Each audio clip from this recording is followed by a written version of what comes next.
Whew, it feels good to be talking about a strategy game again. I mean, honestly, it's been a while, right?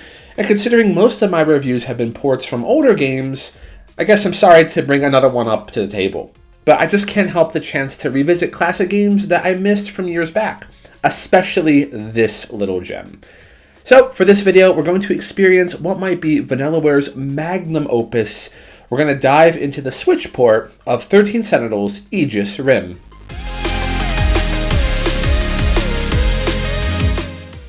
Released exclusively on the PS4 back in 2019 in Japan, and later released worldwide in 2020, 13 Sentinels is a hybrid between an RTS and a side-scrolling adventure game. Developed by Vanillaware, the masters who created Odin Sphere and Dragon's Crown. As for 13 Sentinels, it hits all of the hallmarks of the Vanillaware experience, this time in a really rich sci-fi setting. Now, to be frank, the complete story of 13 Sentinels is an absolute mind blast. I've still yet to find a video that clearly breaks it all down due to the complexity of the narrative. Without going too far in, the story opens with a group of high school kids sometime around 1980s in Japan getting caught up in a big war with mechs known as Sentinels and kaiju a la Pacific Rim or Big O. The narrative then jumps between the full cast of characters with their own chapters as their own respective stories, all moving forward towards the truth. Now, I don't want to spoil any of the themes or the deets, but this game gets into the deep end of the pool. I mean, there are some absolutely amazing stories, and how they all serve into the finale is truly a unique experience. In fact, to gush a bit, this isn't the usual setup where we get one story from multiple perspectives told in the same overall theme. Each character story plays out in its own genre. For instance, Sekigahara has a story very reminiscent of a detective novel. For example, Higashi no Keigo, if you know Japanese detective novels and literature. Whereas Minami plays out like a novel from H.G. Wells. In fact, H.G. Wells is a huge part of her narrative, and there are so many references here. Take a look right here. And my personal favorite, Yakushiji, is very reminiscent of Madoka Magica. And yeah, I'll probably just leave that there, actually. The cast themselves are all lovable, with a surprising amount of detail and personality. You'll definitely have your moments loving and hating some of them. Not to mention, their designs are extremely detailed and definitely show respect to their source material. For instance, the details to the uniforms and the surrounding environment circa 1980s Japan. And of course, the other areas that we also explore. Definitely a lot of love and care with the visuals was given. Speaking of these visuals, let's talk about performance. So, this is a 3-year-old game ported from the PS4, and despite its art style, Vanillaware games aren't known for being so demanding on the hardware. My only quip for this is, why wasn't this ported earlier? I mean, honestly, the game runs really, really great. The side-scrolling sections look absolutely stunning on the Switch. No sacrifice on the fidelity. In fact, compared to some reports on its initial release, this may run better than the PS4 original. The RTS battles themselves are extremely clearly presented. There are no input delays or drops, at least nothing that I've noticed specifically. I do say, though, that the presentation of the RTS elements is quite old school, which could be off-putting to some, but I'll go more into that in the next section. However, I personally find it really charming. In all, this is a safe and solid port with a physical release. I cannot complain at all. Finally, I do need to touch on the audio. This game honestly has triple S rank quality with the voice actors. The Japanese talent involved really take it to the next level, and given this game is heavily based around Japanese culture throughout the Showa and Heisei periods, they deliver. They deliver very well with the type of language needed. Given that the Japanese release also includes the full English voiceover, this just goes to show that the English cast also does extremely well in their delivery. I would personally suggest playing with the Japanese voices for that full immersive experience, but honestly, the English cast does a great job as well. Aside from the voice actors and the voiceovers, the audio direction is extremely strong. You get a lot of bangers, a lot of sentiments. It's just an audio feast for your ears. Luckily, this release has all of the DLC, which includes an art books and media room that you can enjoy music. Though, do note that this is a separate app on the Switch and cannot be directly accessed from the main game itself.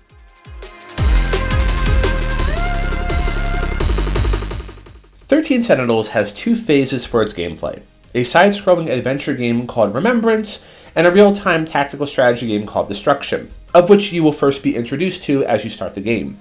So, let's start with just that. The real-time tactical strategy game is very reminiscent of old-school Romance of the Three Kingdoms or Civilization.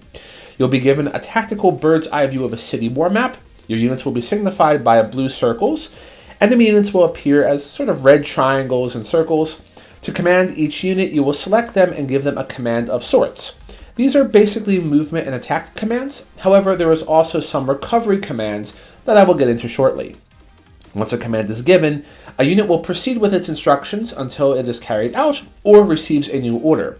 Once an attack action is carried out, a small cooldown occurs of which the unit must sit tight and wait. This cooldown period functions as a sort of turn-based mechanic, which adds another level of consideration in your plans. Should you attack a little bit too close to the enemy, you may find yourself taking extra damage, as the cooldown will lock you out of any movement or recovery commands.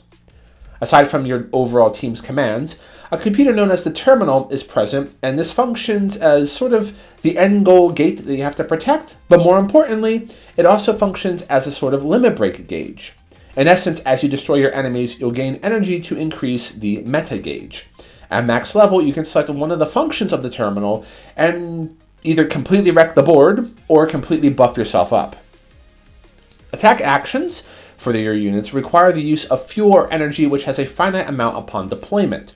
Should a unit receive too much damage or use a large amount of set energy, the recovery command can be used. This has the pilot eject out of the Sentinel and move around the map on foot as the Sentinel undergoes repairs for a short period of time. Naturally, this leaves the pilot extremely vulnerable and should be used sparingly. Luckily, your diverse teammates should be able to cover each other if that were to occur. Therefore, each pilot and its Sentinel brings its own style of combat. Some Sentinels, such as Yakushiji Sentinel, allow for more defensive protective skills and range and distance coverage, whereas Ogata Sentinel specializes in tanking or more melee combat. Being able to utilize everyone will be important as you progress through the missions, so do keep in mind who specializes in what. Speaking of the missions, there are some varieties. Some are guarding or protecting missions where you have to ensure the survival of the terminal. Some seem to be more search and destroy, having you wipe out waves of opponents for victory. At the end of each mission, you will be ranked, and if you so choose to, you can enter into a chaining system, where you can continue your battle at your current state for better ranks and larger rewards. Depending on how well you perform with timing and skill, you may be able to get higher rankings, which allow you to get special intel items or meta chips, a currency to unlock upgrades, or mystery points, which are critical for the adventuring side of things. Now, to speak very briefly of the Remembrance section, it's a typical side-scrolling adventure that vanillaware is known for. You select a character's specific chapter, talk to people, learn new keywords in something known as a thought bubble.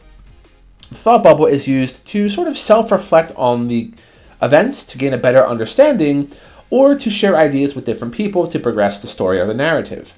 An interesting point with this mode relies on the fact that all NPCs around you are sort of living their life as normal.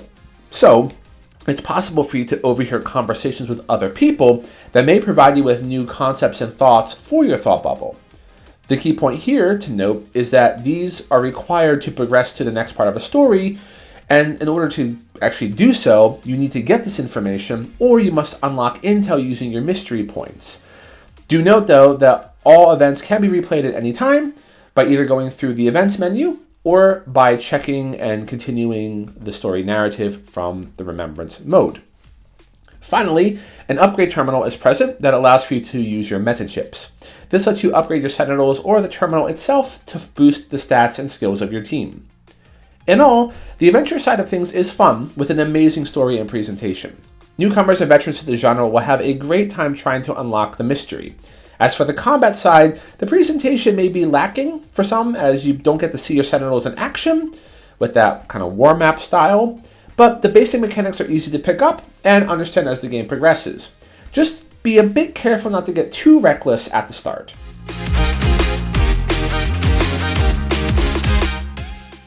The battle rules of 13 Sentinels can be selected from 3 modes: casual, normal, and strong.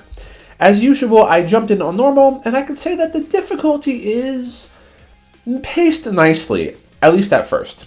In the beginning, things will be straightforward. You will know what to do, where to go, and how to do it. As the game continues, though, that's when things can get a little bit tricky. You see, at various points, 13 Sentinels will introduce new enemy types, which do well in changing up the variety.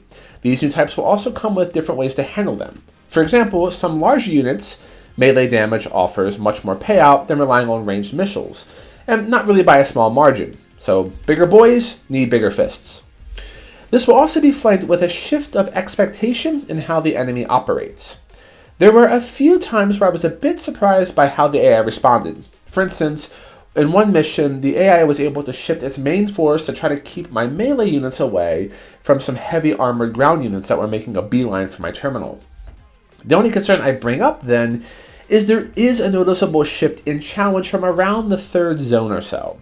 This isn't impossible to clear, but it may pressure you to do a bit of farming for meta chips to upgrade your members, especially that you need to have everyone powered up equally to succeed. And in gist, the AI of 13 Sentinels is solid. At first, the curve isn't as sharp as other titles, and it relies on the player's skill and creativity to win. Arguably, by the time you need to make it to when the difficulty jumps, you have a good understanding of what you need to overcome. For newcomers, it may sound a bit scary, but the game gives you all the tools you need to win over time. And again, by the end, you will know what you need to do. For veterans, the late game battles are great, and in the meantime, you can focus on getting the highest ranks possible to learn more of the world building quicker.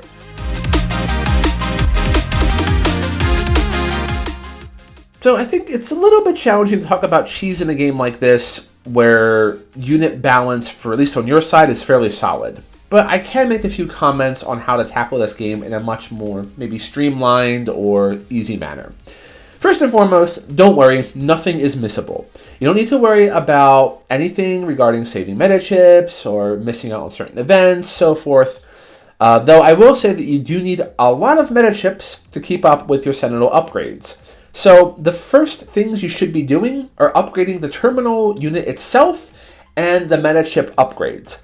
I might even go so far as suggesting for you to also upgrade your meta score in order to try to get more mystery points. If you need to farm then to get these meta chips, second area, wave 4 or 8, tends to be a really good spot to do this, at least during the mid-game, early to mid-game. If you are able to wait a bit more, area 3, which does have the difficulty point, but area 3 wave 5 can also provide a lot if you get an S rank and you focus on chaining. Also, if you manage to get all of the mystery points to unlock all of the intel items, you can get a bonus to your meta chips, as it will convert your mystery points into extra currency. Aside from this, I personally feel that upgrading AoE skills should be the priority with units. You'll need to have a lot of good AoE power to handle the large waves of enemies in later missions. For units without AoE, I would push for hard-hitting melee skills that can deal damage to single targets.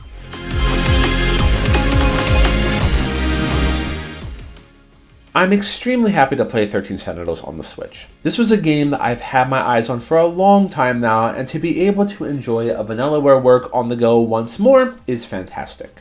For the game itself, it plays extremely smoothly. It has a it's honestly a masterpiece. It's a well-presented masterpiece that both newcomers and veterans can get behind. If you enjoy huge sci-fi epics, you really need to experience this game. It's well worth the time and investment.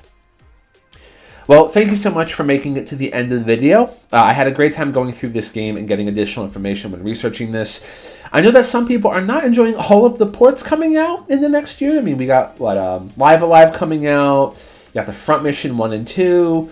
But honestly, I'm really happy that we have the chance to experience a lot of really great classic SRPGs and JRPGs that really need new life and new interest in them. So I'm happy to see that for these games to get new life once again.